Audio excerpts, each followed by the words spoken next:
నమస్తే, welcome to prime 9 news paper analysis.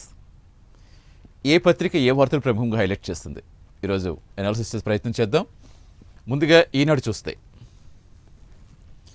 ఎవరి పట్టు వారిదే చూస్తున్నాం. 2 రోజులుగా ఢిల్లీలో మొత్తం రాజకీయ పరిణామాలు ఎలా మారిపోయాయో, ఎంత ఉద్రిక్తంగా మారిపోయిందో, అసలు మొత్తం ఒక హైలైట్ మోడ్లోకి వెళ్ళిపోయింది. ఎప్పుడైతే నీట్ పేపర్ లీక్ సంబంధించి ఎప్పుడు లీక్ అయిందో ఆల్రెడీ ఆ పేపర్ మళ్ళీ రీకండక్ట్ చేయటం, రిజల్ట్స్ రావడం ఎంత జరిగిపోయింది. బట్ ఎప్పుడు పేపర్ లీక్ అయింది అప్పటి నుంచి కూడా ఈ ఉద్యమం కొనసాగుతున్నది. ముఖ్యంగా కాక్రోచ్ జనతా పార్టీ మరి ఎక్కువగా ఉద్యమం ఉధృతం చేస్తుంది. ప్రతిపక్షాలు అప్పటి నుంచి కూడా ధర్మేంద్ర ప్రధాన్ రాజీనామాను డిమాండ్ చేస్తూనే వస్తున్నాయి. ఇప్పుడు తాజాగా నిన్న 2 రోజులుగా జరిగిన పరిణామాలు చూస్తే చాలా ఎక్కువగా జరిగిన సంఘటనలు మనం చూస్తున్నాం. ఇక ప్రధానంగా ఇక్కడ చూస్తే ప్రధాన రాజీనామా చర్చకు సిద్ధం అంటూ కేంద్రం చెప్తోంది. డిమాండ్ నెరవేరేదాకా దీక్ష ఆపమంటూ సీజేపీ కూడా చెప్తోంది, కాక్రోచ్ జనతా పార్టీ. సో ఓవరాల్గా 2 రోజులుగా ఢిల్లీలో జరుగుతున్న పరిణామాలు ప్రధానంగా హైలైట్ చేస్తారు. విద్యార్థులపై కేసులు ఎత్తేస్తే దీక్ష విరమిస్తా అంటూ వాంగ్చుక్ కూడా, సోనం వాంగ్చుక్ నిరాహార దీక్ష చేయటం, తర్వాత ఆయన ఆరోగ్య పరిస్థితి క్షీణించడంతో పోలీసు అతను ఆసుపత్రికి తీసుకెళ్లడం. ఇక విద్యార్థులపై కేసులు ఎత్తేస్తే నేను దీక్ష విరమిస్తా అంటూ వాంగ్చుక్ కూడా ప్రకటించారు. దేశవ్యాప్తంగా కాంగ్రెస్ బీజేపీలు పోటాపోటీగా నిన్న మొత్తం దేశవ్యాప్తంగా ఎంత ఉద్రిక్తంగా పరిస్థితి మారిందో చూస్తాం. ఇతర రాష్ట్రాల నుంచి కూడా ఢిల్లీకి భద్రతా బలగాలు తరలించారు. సో ఢిల్లీలో పార్లమెంట్ ఆవరణలో నిరసన వ్యక్తం చేస్తున్న అఖిలేష్ యాదవ్, రాహుల్ గాంధీ, కేసీ వేణుగోపాల్, ప్రియాంక గాంధీ అంటూ ప్రధానంగా ఆ ఫోటో హైలైట్ చేశారు. ఇక దేశవ్యాప్తంగా రాజకీయ కాకపుట్టిస్తున్న కాక్రోచ్ జనతా పార్టీ నిరసన కార్యక్రమంపై వీటిముడి కొనసాగుతుందంటూ రాశారు. అటు ప్రభుత్వం, ఇటు నిరసనకారులు ఎవరి పట్టు వారిదన్నట్టుగా మొత్తం సాగుతోంది. విద్యార్థుల ఉద్యమంతో మోదీ సర్కార్పై ఒత్తిడి పెంచేందుకు విపక్ష పార్టీలకైతే ప్రధాన అస్త్రంగా మారిందని చెప్పాలి. కాంగ్రెస్ పార్టీ ప్రధాన అస్త్రంగా మార్చుకుందని చెప్పాలి. ముఖ్యంగా మొన్న ప్రధాని నివాసం ముట్టడికి సంబంధించి ఆ రోజు అరెస్టులు, ఆ తర్వాత నిన్న మొత్తం దేశవ్యాప్తంగా మళ్ళీ రాహుల్, ప్రియాంక గాంధీ అరెస్టులకు నిరసనగా దేశవ్యాప్తంగా నిరసనలు చేయటం, ఇదంతా కూడా మొత్తం ఒక రాజకీయ పరంగా తీవ్ర చర్చకు దారితీస్తోంది. ఇక పార్లమెంట్లో చర్చకు సిద్ధమని కేంద్రం కూడా ప్రకటించింది. అనేక రాష్ట్రాల్లో కాంగ్రెస్ బీజేపీలు పోటాపోటీగా ఆందోళన దిగాయి. అన్ని చోట్ల హింసాత్మకంగా మారే. మరోవైపు మంత్రి ప్రధాని రాజీనామా తప్ప ఈ అంశంపై పార్లమెంట్ లోపల బయట విద్యార్థులు చర్చకు సిద్ధమని కేంద్ర ప్రభుత్వం కూడా ప్రకటించింది. ఇక ప్రధాని రాజీనామా తప్ప అని చెప్పారు. ప్రధానంగా ఆ విషయం మధ్య మాత్రం కేంద్రం ఎక్కడ వెనక్కి తగ్గటం లేదు. కేంద్ర మంత్రి ప్రధాని రాజీనామా చేయాలంటూ కూడా విపక్షాలు అయితే పట్టుబడుతున్నాయి. అది తప్ప మిగతా నీట్ పేపర్ లీక్ సంబంధించి కావచ్చు, మిగతా అంశాలపై డిమాండ్ నెరవేరేదాకా కూడా వాళ్ళ దీక్ష విరమించమని సీజేపీ చెప్తుంటే కేంద్రం మిగతా అన్ని విషయాలపై చర్చకు సిద్ధమని కేంద్రం చెప్తుంది. మరి ఏం జరుగుతుందో చూడాలి. ముఖ్యంగా కేంద్ర విద్యాశాఖ మంత్రి ధర్మేంద్ర ప్రధాన్ రాజీనామాని ప్రధానంగా డిమాండ్ చేస్తున్నాయి ప్రతిపక్షాలు కావచ్చు, సీజేపీ కావచ్చు. మరి ఈ విషయంగా ఏం చేయాలో చూడాలి. విద్యార్థుల లేమి ఉగ్రవాదులు కాదు, ప్రధాని క్షమాపణకు రాహుల్ డిమాండ్ అంటూ రాహుల్ గాంధీ ఒక అడుగు ముందుకేసి ప్రధానమంత్రి నరేంద్ర మోదీ, కేంద్ర హోంమంత్రి అమిత్ షా, కేంద్ర విద్యాశాఖ ధర్మేంద్ర ప్రధాన్ ముగ్గురు రాజీనామా చేయాల్సిందే అంటూ కూడా పట్టుబట్టారు. సో నిన్న పార్లమెంట్ సమావేశాలు జరుగుతున్న నేపథ్యంలో కూడా జరిగిన పరిణామాలు చూస్తాం. పార్లమెంట్ వెలుపల నిలబడి నల్ల దుస్తులు ధరించి, నల్ల బ్యాడ్జీలు ధరించి తీవ్ర నిరసన వ్యక్తం చేస్తారు. సో అదే కంటిన్యూస్గా కొనసాగడం కూడా చూస్తాం. నిన్న మనం రాజకీయ లబ్ధికి రాహుల్ తాపత్రయమంటూ చెప్పినట్టు విమర్శించారు. ప్రజావాణిని ఆలకించండి, మోదీకి అన్నా హజారే సూచన. సో మొత్తంగా ఇది ఒక పొలిటికల్ టర్న్ తీసినట్టే కనిపిస్తోంది. అటు ఆప్ చూస్తే కేవలం ఇది బీజేపీ కాంగ్రెస్ కుమ్మక్కై చేస్తున్న పోరాటంలా కనిపిస్తోంది. మోదీ పర్మిషన్ ఇవ్వకుండా కాంగ్రెస్ ఎలా అక్కడికి వెళ్ళి ప్రధాని నివాసం ముట్టడి చేస్తుంది. సో ఇదంతా కూడా ఒక కుట్ర ప్రకారం చేస్తుంది ఆప్ ఆరోపిస్తోంది. మొత్తానికి కాక్రోచ్ జనతా పార్టీ వేదికగా మొత్తం అన్ని పార్టీలు కూడా ఒక రాజకీయ వ్యూహం రచిస్తున్నాయని చెప్పుకోవాలి. సో మొత్తంగా ఓవరాల్గా ఏం జరుగుతుందో మరి వీళ్ళైతే దాని మీద ప్రధాని రాజీనామాకు అయితే గట్టిగా పట్టుపడుతున్నారు. మరొక వైపు అక్కడ చూస్తే మాత్రం అది తప్ప మిగతా విషయాలపై చర్చిస్తామని కేంద్రం చెప్తోంది. సో మళ్ళీ ఈ రోజు మళ్ళీ ఏ పరిణామాలు చోటు చేసుకుంటే చూడాలి. ఈ అంశాన్ని ప్రధానంగా హైలైట్ చేశారు. ఇక మరో అంశంగా తల్లికి వందనం ఏపీ ప్రభుత్వం చాలా ప్రతిష్టాత్మకంగా చేపట్టింది కూటమి సర్కార్. దానికి సంబంధించిన వార్తలు కూడా హైలైట్ చేస్తారు. మొత్తం 10,120 కోట్లు తల్లికి వందనం నిధులు జమ చేస్తారు చంద్రబాబు వెల్లడి. విద్యారంగంలో సమూల మార్పులు, సంస్కరణలతో విద్యార్థుల భవిష్యత్తుకు బాటలు వేస్తున్నామని సీఎం చంద్రబాబు తెలిపారు. తల్లికి వందనం అందుకున్న ప్రతి విద్యార్థి బాగా చదువుకుని పైకి రావాలని కూడా ఆకాంక్షించారు. గత ప్రభుత్వంలో కూడా ఉండేది అమ్మఒడి అని, అక్కడ ఒక విద్యార్థికి మాత్రం వేసేవారు. ఇప్పుడు ఎంతమంది పిల్లలు ఉంటే అంతమందికి కూడా తల్లికి వందనం వేస్తున్నారు. చాలా ప్రతిష్టాత్మక కూటమి సర్కార్ పథకం చేపట్టింది. సో దానికి సంబంధించి నిధులు విడుదల చేస్తారు. దీంతో అక్కడ పేరెంట్స్లో ఆనందం వ్యక్తమవుతోంది. సమాజంలో ప్రతి బిడ్డ చదువుకోవాలని ఒకే హక్కు కాబట్టి అలాంటి చదువు పేదరికంలో ఆగిపోకూడదు. అందుకే బడికి వెళ్లే ప్రతి విద్యార్థికి తల్లికి వందనం పేరిట ప్రభుత్వం తరఫున ఆర్థిక సాయం చేస్తున్నాం. ఇంట్లో ఎంతమంది పిల్లలుంటే అందరికీ ఆర్థిక సాయం చేస్తామని ప్రజలకు ఇచ్చిన మాట కట్టుబడి 2 ఏడాది కూడా తల్లుల ఖాతాల్లో డబ్బులు జమ చేస్తున్నాం. పథకం లబ్ధి పొందిన తల్లులకు నా శుభాకాంక్షలు అని చంద్రబాబు కూడా పేర్కొన్నారు. ఆ వార్త ప్రధానంగా హైలైట్ చేశారు. ఇక మరో వార్త చూద్దాం. అప్పలరాజు అరెస్ట్.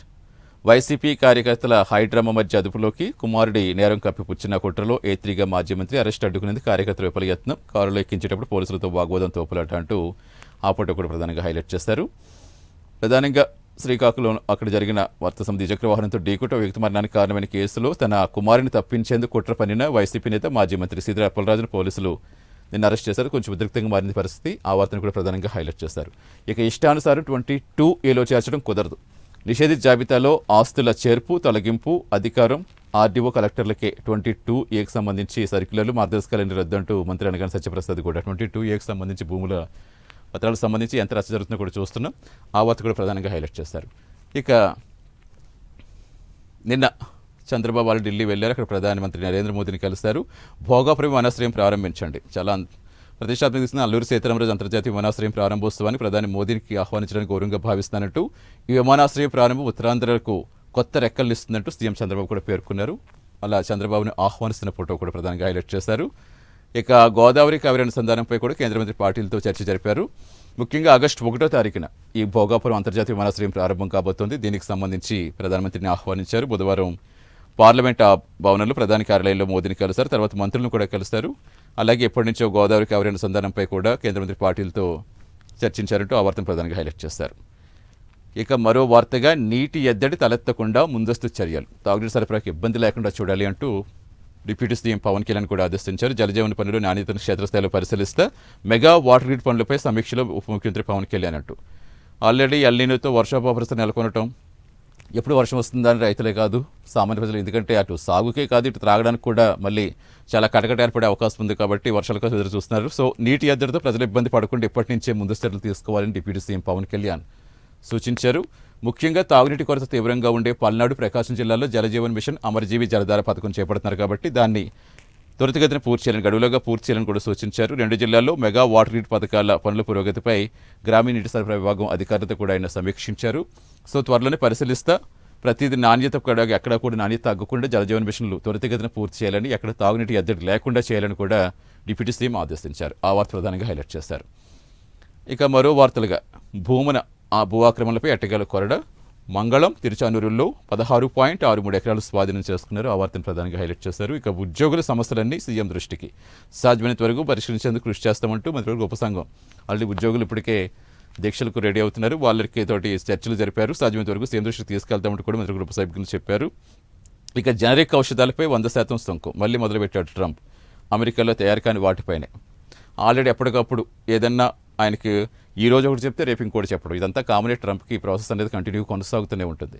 ఆల్రెడీ 100%, కొన్ని దేశాలకైతే 500% ఇష్టం వచ్చినట్టుగా ట్రంప్ సుంకాలు బాధేస్తూ ఉంటారు. సో ఇలాంటిది ఇప్పుడు మళ్ళీ మన దేశం మీద పడ్డారు. జనరిక్ ఔషధాలపై 100% మళ్ళీ సుంకం విధిస్తానంటూ టారిఫ్ విధిస్తానంటూ ఆయనకి అంతకునే ముద్దుగా టారిఫ్ ట్రంప్ కూడా అని పేరు పెట్టారు. సో ప్రధానంగా ఈ వార్తలు ఈనాడు హైలైట్ చేస్తుంది. ఇక సాక్షిలో ఏం రాస్తారో చూద్దాం.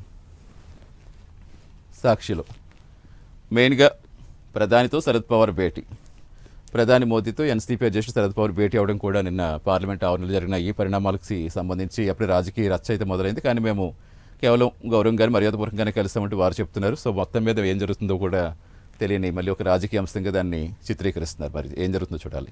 ఇక మరో అంశంగా పట్టపగలే కాల్పులు మొదలు. జమ్మూ కాశ్మీర్ అనంతనాగ్లో పోలీసులపై ఉగ్రవాదులు జరిపిన కాల్పులు హెడ్ కానిస్టేబుల్ నెలకొరిగారు. ఆ వార్త ప్రధానంగా హైలైట్ చేశారు. ఇక అణు కేంద్రంపై బాంబులేస్తాం. దక్షిణ ఇరాన్లో పీక్యాక్స్ మౌంటైన్ అణు కేంద్రంపై దాడులు చేయాలని భావిస్తున్నట్టు అమెరికా అధ్యక్షుడు ట్రంప్ తెలిపారు. ఇక చాలా ఉద్రిక్తంగా మారిపోయింది అక్కడ. మొత్తం మిడిల్ ఈస్ట్ మళ్ళీ ముందు కంటే ఎక్కువగా చాలా ఉద్రిక్త పరిస్థితులుగా మారిపోయింది. సో ఇప్పుడు అణు కేంద్రంపై బాంబులు వేస్తామంటూ మళ్ళీ ట్రంప్ హెచ్చరించారు. అక్కడ ఇరాన్ కూడా దీనికంటే వీళ్ళు ఒకటేస్తే ఇరాన్ రెండేస్తోంది. సో మొత్తానికి ఏం జరుగుతుందో కూడా అర్థం కాని సిచ్యువేషన్లో మిడిల్ ఈస్ట్ ఉంది.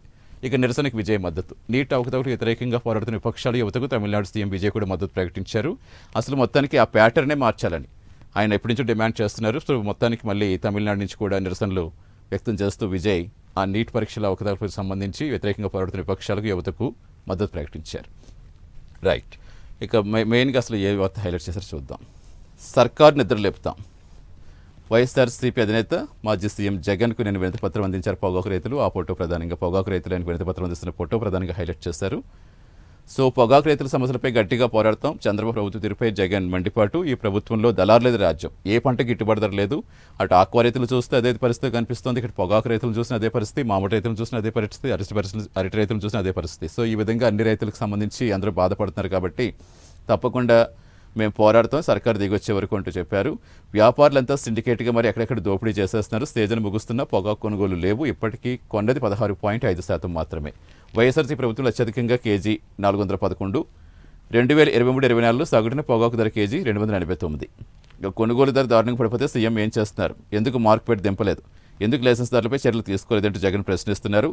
మా హయాంలో పంటల కొనుగోలుకు 7,800 కోట్లు ఖర్చు చేస్తాం. 10 రోజుల్లో ఉమ్మడి పశ్చిమ గోదావరి జిల్లాలో పర్యటిస్తాను. రీసెంట్గానే ఆక్వాకి సంబంధించి భీమవరంలో పర్యటించడం కూడా చూస్తాం. ఇప్పుడు మళ్ళీ ఉమ్మడి పశ్చిమ గోదావరి జిల్లాలో కూడా పొగాకు రైతులకు సంబంధించి పర్యటిస్తాను. ప్రభుత్వం దిగొచ్చే వరకు పొగాకు రైతులు న్యాయం జరిగే వరకు కూడా పోరాటం కొనసాగిస్తామని నిన్న జగన్ కూడా వాళ్ళకి హామీ ఇచ్చారు. ఆ వార్త ప్రధానంగా హైలైట్ చేశారు. ఇక ఇక్కడ చూస్తే మరో వార్తగా 22A పట్టాభూమి రిజిస్ట్రేషన్. వెబ్లాండ్లో పట్టాగా నమోదైన భూమి నిషేధ జాబితాలో కనిపిస్తుంది. రిజిస్ట్రేషన్ చేయాలని ప్రభుత్వం సబ్ రిజిస్టర్ స్పష్టం చేసింది. పొరపాటున 22A జాబితాలు చేరిన పట్టాభూములు ఆర్డీఓ తొలగించాలని కూడా ఆదేశించింది. ఎప్పటి నుంచో 22A ఇష్యూ నడుస్తున్న విషయం మనకు తెలిసింది. దానికి సంబంధించి ప్రభుత్వ ఆదేశాలకు సంబంధించి కూడా ప్రధానంగా హైలైట్ చేస్తారు. ఇక నిన్న పొగాకు రైతులు వచ్చి జగన్ కలిస్తారు. ఆ వార్తను కూడా మనం ఇప్పుడే అనలైజ్ చేస్తాం. ఇక గుండెపోటుతో పొగాకు రైతు మృతి. పొగాకు పంట గిట్టుబాటు ధర రావడం లేదన్న దిగులుతో ఏలూరు జిల్లా ముప్పిన వారిగూడెంకు చెందిన రైతు వెంకటేష్ గుండెపోటు గురి మృతి చెందారు. 2 ఎకరాల్లో పొగాకు సాగు చేసిన వెంకటేష్ దిగుబడి చేతికి వచ్చిన ధర లేదని ఆవేదన చెంది ఆత్మహత్య చేసినట్టు కుటుంబ సభ్యులు చెప్పారంటూ చాలా బాధాకరం. గుండెపోటుతో పొగాకు రైతు మృతి చెందారు. మొత్తానికి సరైన ధర లేదు కాబట్టి చేసిన అప్పులు ఎలా తీరతాయనే ఆవేదనతో ఆయన గుండెపోటు వచ్చిందంటూ కూడా కుటుంబ సభ్యులు చెప్పారట. ఆ వార్తను ప్రధానంగా హైలైట్ చేస్తారు. ఇక సీమ ఎత్తిపోతల తాగునీటి అవసరాలకే శ్రీశైలం ప్రాజెక్టులో నీళ్లు కనీస నీటి మట్టం కంటే దిగువ పడిపోయినప్పుడు చెన్నై రాయలసీమ ప్రాంతానికి తాగునీరు అందించడం కోసమే రాయలసీమ ఎత్తిపోతలను చేపట్టామని బ్రిజేష్ కుమార్ ట్రిబ్యునల్ రాష్ట్ర ప్రభుత్వం ట్రిబ్యునల్కి వివరించింది. సో ఆ ఎత్తిపోతల కింద కొత్తగా ఆయకట్టు పెంచలేదని కూడా స్పష్టం చేసింది. సో మొత్తానికి సేమ్ ఎత్తిపోతలు తాగునీటి అవసరాలకి అంటూ మరో వార్తను కూడా ప్రధానంగా హైలైట్ చేస్తారు. ఇక అక్రమ కేసులో అప్పలరాజు అరెస్ట్. కుమారుడు జరిగిన యాక్సిడెంట్కి సంబంధించిన కేసులో అరెస్ట్ చేసినట్టుగా అక్కడ రాయడం మనం చూస్తాం కదా. ఇక్కడ అక్రమ కేసులో అప్పలరాజును అరెస్ట్ చేస్తారు. మాజీ మంత్రి శ్రీధర్ అరెస్టుతో కాశీబుగ్గులో ఉద్రిక్తత. అప్పలరాజును చొక్కా పట్టుకులాగేసిన కాకీలంటూ కూడా వీళ్ళు హైలైట్ చేస్తారు. పోలీసులు తీరు నిరసిస్తూ పట్టణంలో భారీ ధర్నా నిరసన ర్యాలీ కూడా చేశారంటూ. సో ప్రశ్నించే నాయకులు గొంతు నొక్కాలే కుట్ర జరుగుతుందంటూ అరెస్టులతో వైఎస్ఆర్సీపీని భయపెట్టారంటూ జగన్ కూడా దానిపై స్పందించారు. మాజీ మంత్రి శ్రీధర్ అప్పలరాజును ఎందుకు అరెస్ట్ చేస్తారు? చంద్రబాబు ప్రభుత్వ రాజకీయాలు ప్రశ్నించడం ఆయన నేరమా? పిల్లాడు పొరపాటున యాక్సిడెంట్ చేస్తే తండ్రికి ముడిపెట్టడం అన్యాయం కాదా? బాబు ఎల్లో మీడియాలో రాయించింది కేసుగా మారుతోందంటూ రాష్ట్రంలో అమలుతున్న కొత్త చట్ట వ్యవస్థ ఇదే అంటూ జగన్ మరోసారి మండిపడ్డారు. అంటే కేవలం ప్రతిపక్షాలను భయభ్రాంతులకు గురి చేసేందుకే ఇలా అక్రమ కేసులు పెడుతున్నారు. ఎవరైతే గట్టిగా ప్రశ్నిస్తున్నారో ఆ నాయకులను బేస్ చేసుకుని మీరు మొత్తం అరెస్టుల పర్వం కొనసాగుతుంది. కేవలం చంద్రబాబు చెప్తుంటే ఇమీడియట్ కేసుగా మారిపోతుంది. అది రాష్ట్రం అమలుతున్న కొత్త చట్ట వ్యవస్థగా మారిపోయింది ఇదంతా కూడా అంటూ ప్రధానంగా జగన్ చేసిన వ్యాఖ్యలకు సంబంధించి హైలైట్ చేశారు. ఇక మరో వార్తగా ఉద్యోగులు కొత్త చెయ్యి 5 గంటలు చర్చను చూసుమనిపించిన మంత్రులు. పీఆర్సీ, ఐఆర్, 5 డిఏలు బకాయిలపై ఇంకా క్లారిటీ లేదు. జాయింట్ స్టాఫ్ కౌన్సిల్ సమావేశం హామీలకు పరిమితం అంటూ ఉద్యోగ సంఘాలు చేస్తున్న నిరసనలకు సంబంధించి నేను ఆల్రెడీ ఉపసంఘం కూడా కమిటీ భేటీ అయ్యింది అని అక్కడ చూస్తాం. ఇక్కడేమో 5 గంటల పాటు చర్చించారు కానీ ఎక్కడా కూడా ఎలాంటి క్లారిటీ ఇవ్వలేకపోయారు మంత్రులు అంటూ కూడా వీళ్ళు హైలైట్ చేస్తారు. ఇక ఉద్యోగులపై అంత ద్వేషం ఎందుకు చంద్రబాబు? అగ్రీడ్ లిస్ట్ పేరుతో ఉద్యోగులపై నిఘా పెట్టడం నిరంకుశ చర్య. Andhra Pradesh government employees federation chairman Kakarla Venkatarama Reddy ధ్వజమంతు చంద్రబాబుకు ఉద్యోగులపై ఎందుకు అంత ద్వేషం అంటూ ఆయన ప్రశ్నించినట్టుగా మరొక వార్తను హైలైట్ చేస్తారు. ఇక ఇక్కడ దానికి సంబంధించిన వార్తని ప్రధానంగా వీరు విజయవాడలో ఆందోళన చేస్తున్న గిరిజన ఉపాధ్యాయులపై చేయి చేసుకుంటున్న పోలీస్ పిడికిలెత్తిన ఆగ్రహాంధ్ర. చంద్రబాబు సర్కార్పై సమరభేరి అంటూ కూడా వేతన సవరణ కోసం సహకార బ్యాంక్ అధికారులు ఉద్యమ బాట పట్టారు. ఉద్యోగ భద్రత కోసం కదం తొక్కిన గిరిజన ఉపాధ్యాయులు, గిట్టుబాటు ధర కోసం అన్నదాతల ఆక్రందన, మైనింగ్కు వ్యతిరేకంగా ఆదివాసుల పాదయాత్ర అంటూ నిన్న జరిగిన పరిణామాలకు సంబంధించి విజయవాడలో చేశారు. ఇక తిరుమలలో దారుణం. ఘాట్ రోడ్లో ఆంజనేయ స్వామి విగ్రహం అపహరణ. భద్రతా వ్యవస్థ, టీటీడీ విజిలెన్స్, సెక్యూరిటీ తీరుపై విమర్శలు. సీసీ కెమెరాల ఫుటేజ్ పరిశీలన, అన్ని కోణాల్లో దర్యాప్తు. ఒంగోలులో నిందితుడిని అదుపులోకి తీసుకున్న పోలీసులు. సో మొత్తానికి ఆ విగ్రహం పురాతనమైందని కాదని చెప్పడంపై విమర్శలంటూ రకరకాల వార్తలు. ఇప్పుడు తిరుపతిలో జరిగిన నిన్న కాలినడకన వెళ్తున్నప్పుడు ఆంజనేయ స్వామి విగ్రహం ఉంటుంది కదా, అక్కడ పంచలోహ విగ్రహానికి సంబంధించి ఆ విగ్రహాన్ని చోరీ చేసిన దృశ్యాలు సీసీ కెమెరాలు రికార్డ్ అయ్యాయి. ఇమీడియట్గా పోలీసులు కూడా నిందితుడిని అదుపులోకి తీసుకున్నారు. ఒంగోలుకు సంబంధించిన వ్యక్తిని తీసుకున్నారు. ఇప్పుడు దానికి సంబంధించి ఏం జరుగుతుందంటే నిన్న భూమను కూడా చాలా భారీ ఎత్తున విమర్శలు చేశారు. ఆ వార్తను కూడా ప్రధానంగా వీరు హైలైట్ చేశారు. ఇక 2 ఏళ్లలో 4,520 ఎంఎస్ఎంఈలు మూత, 48,477 ఉద్యోగాలు హుష్ కాకి అంటూ వైఎస్ఆర్సీపీ లోక్సభ పక్షనేత మిథున్ రెడ్డి ప్రశ్న కేంద్ర మంత్రి శోభా కరంద్లాజే ఇచ్చిన సమాధానానికి సంబంధించి లోక్సభ సాక్షిగా చంద్రబాబు సర్కార్ నిర్వాహకం బట్టబయలైంది. రాష్ట్రంలో కొత్తగా ఎంఎస్ఎంఈలు అంటే సూక్ష్మ చిన్న మధ్యతరహా పరిశ్రమలు ఉంటాయి కదా, వాటి స్థాపన మాట ముందు పక్కన పెడితే 2 ఏళ్లలోనే 4,520 ఎంఎస్ఎంఈలు మూతపడ్డాయని, దీనివల్ల 48,477 మంది ఉపాధి కోల్పోయారని కేంద్ర మంత్రి స్వయంగా వెల్లడించారంటూ ఆ వార్తను ప్రధానంగా వీరు హైలైట్ చేశారు. సో మళ్ళీ ఇదొక్కటి ఇప్పుడు మళ్ళీ వైసీపీ పార్టీకి మరొక అస్త్రంగా మారబోతుందేమో. ఇక ఇంకొక వార్తకి ఇసుక మట్టి మాఫియాకు 3 బలి. వైఎస్ఆర్ కడప జిల్లాలో ఇసుక టిప్పర్ ఢీకొని 2 దుర్మరణం. పల్నాడు జిల్లాలో మట్టి టిప్పర్ చక్రాల కింద నలిగి డ్రైవర్ మృతి. చంద్రబాబు పాలనలో రెచ్చిపోతున్న మాఫియాలు, ఇదేచ్ఛగా ఇసుక మట్టి అక్రమ రవాణా జరుగుతోంది. ప్రజల్లో కట్టలు తెంచుకుంటున్న ఆగ్రహం, అయినా తెరని అధికార పార్టీ ధనదాహం. నిన్న ఇసుక తరలిస్తున్న టిప్పర్ కింద పడి డ్రైవర్, పల్నాడు జిల్లాలో మట్టి టిప్పర్ చక్రాల కింద పడి డ్రైవర్ చనిపోయాడు. అలాగే వైఎస్ఆర్ కడప జిల్లాలో ఇసుక టిప్పర్ ఢీకొని 2 దుర్మరణం చెందారు. అయినా సరే ప్రభుత్వం ఎందుకు కళ్ళు తెరవట్లేదు? కేవలం అధికార పార్టీ ధనదాహం కోసం ఇలా ప్రాణాలు బలి చేస్తారా అంటూ మరొక వార్తను ప్రధానంగా వీరు హైలైట్ చేస్తారు. సో మెయిన్గా ఢిల్లీ కేసుకు సంబంధించి కావచ్చు, సీదిరి అప్పలరాజు అరెస్టుకు సంబంధించి కావచ్చు, ఉద్యోగుల ఇష్యూకి సంబంధించి కావచ్చు, సాక్షి పేపర్ మెయిన్గా ప్రధాన వార్తలు వేస్తే ఇక ఏబిన ఆంధ్రజ్యోతి చూద్దాం. ఆంధ్రజ్యోతి పేపర్కి సంబంధించి తల్లుల సంబరం, తల్లికి వందనం సొమ్ము ఖాతాల్లో జమ. నిన్న తల్లికి వందనం ఎప్పటి నుంచి ఎదురు చూస్తున్నారు పేరెంట్స్ అందరూ కూడా. ఎంతమంది పిల్లలు ఉంటే అంతమందికి మనీ పడుతుంది కాబట్టి, పిల్లల చదువుకి అవసరాలకు ఉపయోగపడతాయి కాబట్టి ఎప్పటి నుంచో వాళ్ళు వెయిట్ చేస్తున్న రోజు రాని వచ్చిందంటూ వాళ్ళు ఆనందం వ్యక్తం చేస్తున్న ఫోటో ఓటీ ప్రధానంగా హైలైట్ చేస్తారు. అనంతపురంలో పిల్లలతో సహా వచ్చి తల్లికి వందనం సొమ్ము డ్రా చేసుకుని లెక్కించుకుంటున్న తల్లి అంటూ కూడా మరొక ఫోటో కూడా వీళ్ళు హైలైట్ చేశారు. కుటుంబాల్లో ఒక పండుగ వాతావరణం కనిపిస్తోంది. బ్యాంకులు, పోస్ట్ ఆఫీసు వద్ద సందడేస్తున్నది. 6 పిల్లలున్న తల్లులకు కూడా పూర్తి నగదు పడింది. 13,000 చొప్పున 6 పిల్లలుంటే 78,000 పడిందట ఒక్కొక్కరికి. అది కూడా పెట్టారు. 2వ ఏడాది కూడా మాట నిలుపుకున్న కూటమి ఇక రేపటి వరకు ఇది కొనసాగబోతోంది పంపిణీ అనేది కూడా మొత్తం ప్రధానంగా హైలైట్ చేశారు. సో ఓవరాల్గా చాలా ప్రతిష్టాత్మకంగా కూటమి సర్కార్ అయితే ఈ పథకం తీసుకొచ్చింది. కొంతమందికి పడట్లేదు అని చెప్పినా వారికి కూడా ప్రధానంగా చెప్పారు. ఎందుకంటే బ్యాంకు ఖాతాలు అన్నాక విలేజెస్లో మెయిన్గా ఎక్కువగా దానికి ట్రాన్సాక్షన్స్ చేసుకోరు కాబట్టి కొన్ని డెడ్ అయ్యే అవకాశం ఉంటుంది. అది ఒకసారి మళ్ళీ రీకండక్ట్ చేసుకుని మళ్ళీ ఆధార్ కార్డు కేవైసీ చేయించుకుంటే మళ్ళీ రీఓపెన్ అవుతుంది. కొంతమందికి పడట్లేదు, టెక్నికల్గా ఇష్యూస్ ఉంటాయి కాబట్టి బ్యాంకుకి వెళ్ళి కూడా సరి చూసుకోండి అంటూ కూడా అధికారులు చెప్పారు. సో చాలామంది సరి చూసుకోవడంతో ఇప్పుడు చాలామందికి పడ్డాయినట్టుగా వీరు ప్రధానంగా హైలైట్ చేసుకుంటూ వచ్చారు. ఇక తోడ్పాటునివ్వండి, కీలక బిల్లులు గట్టెక్కాలి అంటూ నిన్న ఢిల్లీకి ప్రధాని మోదీని కలిశారు సీఎం చంద్రబాబు. వెళ్ళి కీలక బిల్లులు గట్టెక్కాలంటూ నీట్ ఆందోళనలు సమస్య పోతాయి, మహిళా కోటా డీలిమిటేషన్ ముఖ్యం, రాజ్యసభలో బలానికి డోకా లేదు, లోక్సభలో మరింత మద్దతు కావాలి, పలు పార్టీలతో చర్చలు జరుపుతాం, చంద్రబాబుతో భేటీలో ప్రధాని వెల్లడంటూ రాశారు. ఆగస్టు 10లోగా రాజ్యాంగ సవరణకు ఆమోదం, భోగాపురం ప్రారంభానికి ప్రధానంగా భోగాపురం ఆగస్టు 1వ తారీఖున భోగాపురం అంతర్జాతీయ విమానాశ్రయం ప్రారంభిస్తున్నారు కాబట్టి ప్రారంభోత్సవానికి రావాలంటూ ప్రధాని మోదీని ఆహ్వానించారు సీఎం చంద్రబాబు. దాంతోపాటుగా చాలా అంశాలు చర్చకు వచ్చాయంటూ రాశారు. ముఖ్యంగా ఇప్పుడు మొత్తం దేశాన్ని అంతా కుదిపేస్తోంది ఢిల్లీ రాజధాని మొత్తం కాక్రోచ్ ఆందోళనలు. పార్లమెంట్లో బయట విపక్షాలు నిరసనల వేడితో ఎలా ఉన్నా సరే పార్లమెంట్ వర్షాకాల సమావేశంలో కీలక బిల్లులు మాత్రం ఆమోదం పొందాలి అని ప్రధానమంత్రి నరేంద్ర మోదీ కృతనిశ్చయంతో ఉన్నట్టుగా తెలుస్తోందంటూ కూడా ప్రధానంగా చెప్పారు. ముఖ్యంగా మహిళా రిజర్వేషన్ బిల్లు కావచ్చు, నియోజకవర్గాల పునర్విభజన కావచ్చు, ఇవన్నీ కూడా బిల్లులకి బలం గట్టిగా ఉంది. రాజ్యసభలో, లోక్సభలో కూడా బలాలు ఉన్నాయి కాబట్టి లోక్సభలో మరింత మద్దతు కావాలని కూడా చెప్పినట్టుగా తెలుస్తోంది. దీనిపై చంద్రబాబు ప్రధాని మోదీ కీలక చర్చ జరిపినట్టుగా కూడా ప్రధానంగా హైలైట్ చేశారు. ఇక గోదావరి కావేరీ సంధానానికి కూడా కేంద్రం సిద్ధం, త్వరలో భాగస్వామ్య రాష్ట్రాలతో సమావేశం ఏర్పాటు చేస్తాం, చంద్రబాబుకు జలశక్తి మంత్రి సిఆర్ పాటిల్ హామీ, తెలంగాణ ఏపీ జల వివాదాల్లో జోక్యం చేసుకోండి, సుప్రీం తీర్పు వచ్చేదాకా ఆల్మట్టి ఎత్తుపై నోటిఫికేషన్ రద్దు, పాటిల్ను కోరిన సీఎం, పోలవరం 2వ దశకు నిధులివ్వాలని కూడా వినతి అంటూ నిన్న ఢిల్లీ వెళ్లిన సందర్భంగా చంద్రబాబు సిఆర్ పాటిల్ను కూడా కలిశారు, జలశక్తి మంత్రిని. సో అక్కడ జరిగిన వార్తలకు సంబంధించి ప్రధానంగా హైలైట్ చేస్తే తాగునీటి ఎద్దడికి చెక్ పెడదామంటూ పల్నాడు ప్రకాశం మెగా వాటర్ గ్రిడ్ పనులు వేగవంతం చేయండి, ప్రతి ఇంటికి తాగునీటి సౌకర్యం, పనుల నాణ్యత స్వయంగా పరిశీలిస్తా, ఆర్డబ్ల్యూఎస్ అధికారులతో డిప్యూటీ సీఎం నిన్న సమీక్షించారు పవన్ కళ్యాణ్.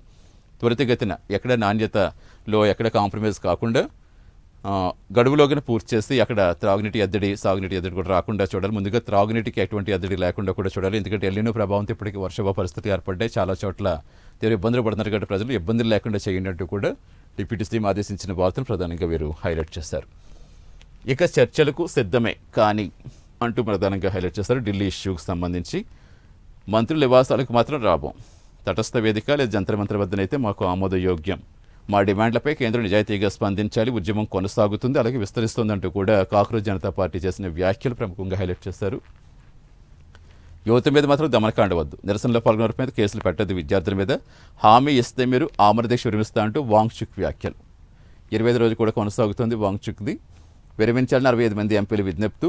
బీహార్లో భారీ ర్యాలీ, పోలీసులు లాఠీచార్జ్ అంటూ మొత్తం దేశవ్యాప్తంగా జరుగుతున్న పరిణామాలకు సంబంధించి ప్రధానంగా వీరు హైలైట్ చేశారు. ప్రభుత్వంతో చర్చలకు తాము సిద్ధంగా ఉన్నాం, అయితే మంత్రుల నివాసం వద్ద కాకుండా ఏదైనా తటస్థ వేదిక కానీ జంతర్ మంతర్ వద్ద కానీ జరపాలని సీజేపీ అయితే డిమాండ్ చేస్తోంది. చర్చలకు రావాల్సిందిగా కేంద్ర మంత్రి జేపీ నడ్డా ఆహ్వానించినట్టుగా బుధవారం ఉదయం పోలీసులు తమకు తెలిపారని, చర్చల వేదికపై తమ వైఖరి వారికి క్లారిటీ ఇచ్చామని పేర్కొంది.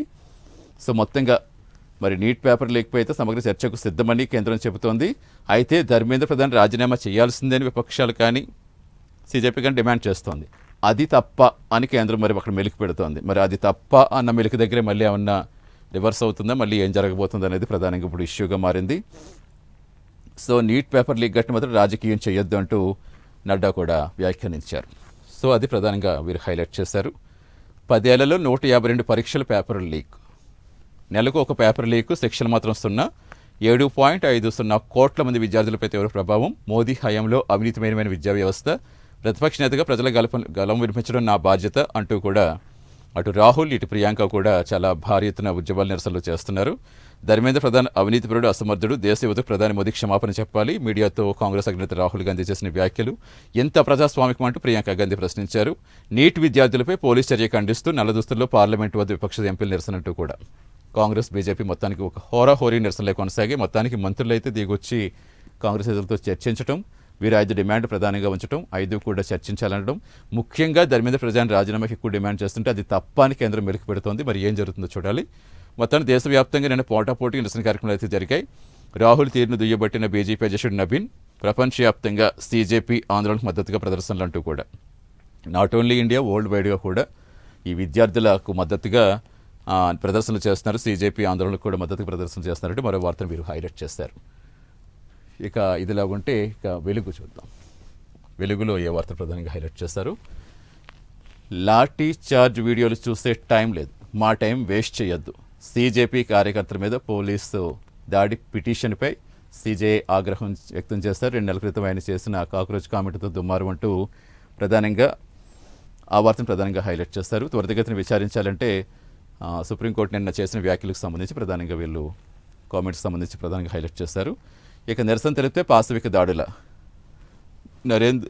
ముఖ్యంగా ధర్మేంద్ర దేశాన్ని దోచుకుంటుంటే ఏం చేస్తున్నారంటూ సీఎం రేవంత్ రెడ్డి నేను చూస్తాం. కొడంగల్ పర్యటనలో ఉన్నారు సీఎం రేవంత్ రెడ్డి. కొడంగల్ పర్యటనలోనే భారీ నిరసన ప్రదర్శన చేస్తారు.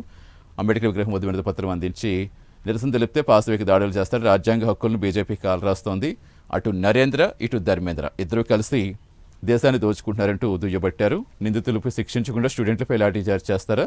ప్రధాని ఇంటి ముందు శాంతియుతంగా నిరసన తెలుపుతుంటే ప్రతిపక్ష నేతలపై క్రూరంగా వ్యవహరిస్తారా? రాహుల్ గాంధీ రక్తం నేల చిందిస్తారా అంటూ కూడా చాలా ఆగ్రహం వ్యక్తం చేస్తారు. దేశం కోసం రక్తం చెందించడం గాంధీ కుటుంబాలకు కొత్త ఏం కాదని, దేశం కోసం వారు గాంధీ కుటుంబం ఏదైనా చేస్తుందంటూ కూడా ప్రధానంగా వీరు హైలైట్ చేసుకుంటూ వచ్చారు. కొడంగల్లో నిన్న జరిగిన ధర్నాకు సంబంధించి ప్రధానంగా హైలైట్ చేశారు.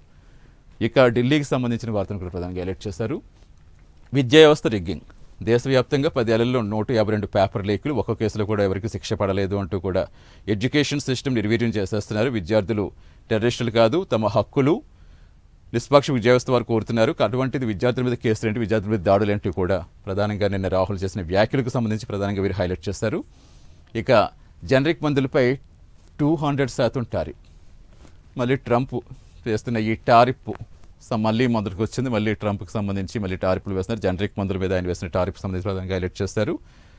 ఇక మరొక వార్తగా ఇండిగో ఉద్యోగినిపై నిన్న శంషాబాద్ ఎయిర్పోర్ట్ నుంచి క్యాబ్ బుక్ చేసుకుంటే అక్కడ ఉద్యోగినిపై లైంగిక దాడికి ఒక నిర్మానుష ప్రదేశానికి తీసుకెళ్లి క్యాబ్ డ్రైవర్ యత్నానికి పాల్పడితే ఆమె ప్రతిఘటించి ఇమీడియట్గా శంషాబాద్ ఎయిర్పోర్టు పోలీసులకి అక్కడ ఉన్న వ్యవస్థకు అప్పచెప్తే ఇమీడియట్గా వచ్చి రక్షించడం, ఆ వ్యక్తిని కూడా అరెస్ట్ చేయడం అంతా జరిగింది. దానికి సంబంధించిన వార్తను కూడా ప్రధానంగా హైలైట్ చేస్తారు. ఇక జంతర్ మంతర్ వద్ద మళ్ళీ టెన్షన్, మళ్ళీ రాత్రి చూస్తే ఇంటర్నెట్ మొబైల్స్ అన్నీ కూడా బంద్ చేస్తారు. పార్లమెంటు పరిసర ప్రాంతాల్లో భారీగా బలగాలు మోహరించారు. ఇతర రాష్ట్రాల నుంచి కూడా బలగాలను తీసుకొచ్చారు. సో పార్లమెంట్ వైపు వెళ్ళి అన్ని దారులు కూడా మూసివేత అంటూ చేస్తారు. సో దాన్ని సీజేపీతో చర్చలకు సిద్ధమంటూ కేంద్రం ప్రకటించింది కదా, జేపీ నడ్డా అది కూడా వర్తం చేస్తారు. కానీ ప్రధాని రాజీనామా మినహా అని మెలికి పెట్టారు. మరి ఆ మెలికి దగ్గర ఏమవుతుందో తెలియదు. రాష్ట్ర వ్యాప్తంగా వానలు. సో మొత్తానికి ఎప్పటి నుంచో రైతు చాలా ఆశగా ఎదురు చూస్తున్నాడు. ఆకాశం వైపు మొత్తానికి కరుణించినట్టున్నాడు వరుణదేవుడు. వర్షాలు అయితే ప్రజెంట్ పడుతున్నాయి. సో ఇవి కంటిన్యూ అవ్వాలనే కోరుకుంటున్నారు. నేడు కూడా మోస్తరు నుంచి భారీ వర్షాలు పడే అవకాశం ఉత్తర తెలంగాణ జిల్లాలకు ఎల్లో అలర్ట్ కూడా జారీ చేస్తుంది. సో మొత్తానికి వర్షాలు అయితే ప్రజెంట్ నైరుతి విస్తరించడంతో ఇప్పుడు ప్రజెంట్ వర్షాలు కురిసే అవకాశం ఉందంటూ వాతావరణ శాఖ చెప్పడంతో రైతుల్లో ఆనందం వ్యక్తమవుతోంది. సో ఆ వార్త ప్రధానంగా హైలైట్ చేస్తారు. ఇక గాంధీ భవన్ ముట్టడికి బీజేపీ యత్నం అంటూ నిన్న జరిగిన హైదరాబాద్లో జరిగిన ఇష్యూస్ సంబంధించి అటు బీజేపీ అధ్యక్షులు రామచంద్రరావును కూడా అదుపులోకి తీసుకుని అరెస్ట్ చేస్తారు. అటు కాంగ్రెస్ నేతలను అరెస్ట్ చేస్తారు. సో మొత్తానికి నిన్నైతే పోటాపోటీ నిరసనల ధర్నాలతో హైదరాబాద్ అట్టుడికిందని చెప్పాలి. దానికి సంబంధించి ఇక కాంగ్రెస్ చలో లోక్ భవన్, రాహుల్ ప్రియాంక అరెస్ట్ నిరసనగా పీసీసీ ఆధ్వర్యంలో నిన్న భారీ ర్యాలీ చేశారు. లోక్ భవన్కి ముట్టించే క్రమంలో కూడా మంత్రులను అరెస్ట్ చేస్తారు, ఎమ్మెల్యేలను అరెస్ట్ చేస్తారు. సో మొత్తానికి ప్రజాస్వామ్యానికి ఇది మాయన వచ్చంటూ మంత్రులు వివేక్ అందరూ కూడా చేసిన వ్యాఖ్యలకు సంబంధించి చేశారు. ఇక అవినీతి ముత్యం అక్రమాస్తులు 300 కోట్లు. అసలు రోజుకొక వ్యక్తి అయితే ఇది మరీ దారుణం. అసలు ఒకరిని మించి అంతకు మించి ఈ రోజు ఒకరు దొరికారు అంటే వారికి మించి మేము చేస్తామన్నట్టుగా మళ్ళీ ఇంకొక రోజు, దానికి మించి అన్నట్టుగా ఇంకొక రోజు 100, 200 కోట్లు, 300 కోట్లు. మరి ఈ స్థాయిలో ప్రజాధనం దోచేస్తుంటే అసలు ఏం జరుగుతుందో తెలియని పరిస్థితి. ఒక్కొక్కసారి ఏసీబీ సోదాలు చేస్తుంటే కొన్ని 100 కోట్లు లభ్యమవుతున్నాయి. ప్రజెంటు ముత్యం వెంకటరమణ సంబంధించి మొత్తం 10 ప్రాంతాల్లో ఏసీబీ సోదాలు చేసింది. దానికి సంబంధించి food delivery at Jantar Mantar అంటూ కూడా నిరసన స్టూడెంట్లకు మద్దతుగా ఆర్డర్లు, దేశంలో పలు ప్రాంతాల నుంచి పంపుతున్న ప్రజలు అంటూ కూడా దేశవ్యాప్తంగా ఉన్న యువత కావచ్చు, దేశవ్యాప్తంగా అన్ని ప్రాంతాల నుంచి కూడా అక్కడ జంతర్ మంతర్ వద్ద ఎవరైతే దీక్షలు చేస్తున్నారో విద్యార్థులు వాళ్ళకి ఫుడ్ ఆర్డర్స్ పెడుతున్నారు. సో ఆ వార్తల ప్రజలకు సంబంధించి కూడా ప్రధానంగా హైలైట్ చేశారు. దేశంలో భారీగా తగ్గిన గోల్డ్ స్మగ్లింగ్ 2023లో అంటూ బంగారం అక్రమానికి సంబంధించి దేశంలో తగ్గింది అంటూ కూడా భారీగా తగ్గింది గోల్డ్ స్మగ్లింగ్ అంటూ కూడా పార్లమెంట్లో కేంద్రం వెల్లడించింది. ఆ వార్త ప్రధానంగా హైలైట్ చేశారు. సో మొత్తంగా ఢిల్లీ జంతర్ మంతర్ వద్ద దీక్షలకు సంబంధించి ప్రధానంగా అన్ని పేపర్లు కూడా అన్ని ప్రధాన పత్రికలు కూడా ప్రధానంగా హైలైట్ చేస్తాయి. సో మొత్తానికి కేంద్రం దిగొచ్చి చర్చలకు సిద్ధమంటోంది. కానీ కేంద్ర విద్యాశాఖ మంత్రి ధర్మేంద్ర ప్రధాన్ రాజీనామా తప్ప మిగతా అంశాలపై చర్చకు సిద్ధమంటోంది. మరి ఆ మెలికకు సంబంధించి ఆ మెలికని ఎలా విప్పుతారు? ఇప్పుడు మరి విపక్షాలు దానికే పట్టుబడతాయా? మరి ఏం జరగబోతున్నది చాలా ప్రశ్నార్థకంగా మారింది. ఇక అటు ఏపీకి వస్తే తల్లికి వందనం విడుదల చేస్తారు నిధులు. దానికి సంబంధించి అలాగే ప్రధానమంత్రి మోదీని సీఎం చంద్రబాబు ఆహ్వానించారు. ఆ వార్తకు సంబంధించి ప్రధానంగా అన్ని పత్రికలు కూడా హైలైట్ చేస్తాయి. ఇది ఇవాళ న్యూస్ పేపర్ ఎనాలిసిస్. రేపటి న్యూస్ పేపర్ ఎనాలిసిస్ మళ్ళీ కలుద్దాం. నమస్తే.